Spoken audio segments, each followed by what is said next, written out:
Rice star एक सुनसान रास्ते से दूसरे गांव के लिए जा रहा था। अचानक से उसके सामने एक ट्रक आ जाती है कि राइस स्टार अपनी बाइक दाएं की ओर मुड़ा लेता है। उसकी तेज स्पीड होने की वजह से उसका संतुलन बिगड़ जाता है। वो पेड़ से बचते बचाते वो गलती से एक गांव में घुस जाता है। तभी 7 बज जाते हैं। धीरे धीरे अंधेरा हो रहा था, पर उस गांव में घंटी की आवाज गूंजने लगती है। अलग अलग आवाजें आने लगती हैं। थोड़ी देर में वहां अफरा तफरी मच जाती है। लोग इधर उधर भाग रहे थे। दरअसल लोग अपने अपने घर में जा रहे थे। सभी के हाथ पैर कांप रहे थे। लोगों के चेहरे पर अलग ही चिंता थी। फिर राइस स्टार गांव में और घुसता जाता है। राइस स्टार कुछ पल के लिए सोच में पड़ गया। सभी लोग कहाँ गए कि सामने से लाल शर्ट पहना हुआ एक आदमी बड़ी तेजी से भागते हुए राइस स्टार के पास आता है और हांफते हुए कहता है, अरे भाई, इधर क्या कर रहे हो? 7:30 बजने ही वाले हैं। 5 मिनट रह गए बस। तुम शहर से आए हो लगते हो। चलो चलो मेरे घर में जल्दी, वरना वो आ जाएगी। आओ मेरे पीछे। फिर राइस स्टार बिना सवाल जवाब किए उस आदमी के पीछे जाने लगता है। राइस स्टार उसके सामने रुककर सवाल पूछता है,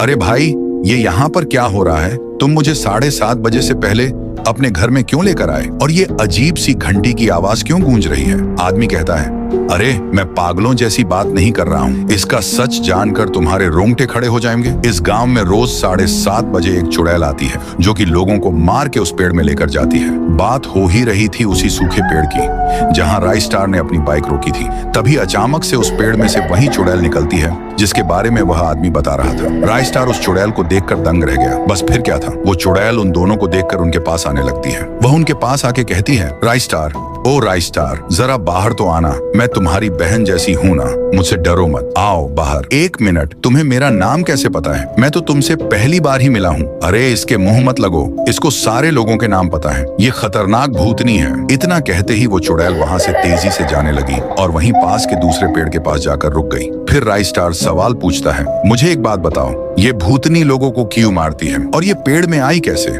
इस चुड़ैल में बहुत गुस्सा था। ये कब से होने लगा? फिर आदमी बोलता है, बताना तो नहीं चाहिए, पर तुम अच्छे और नेक इंसान लगते हो करके मैं तुम्हें बता रहा हूँ। ये 10 साल पुरानी कहानी है।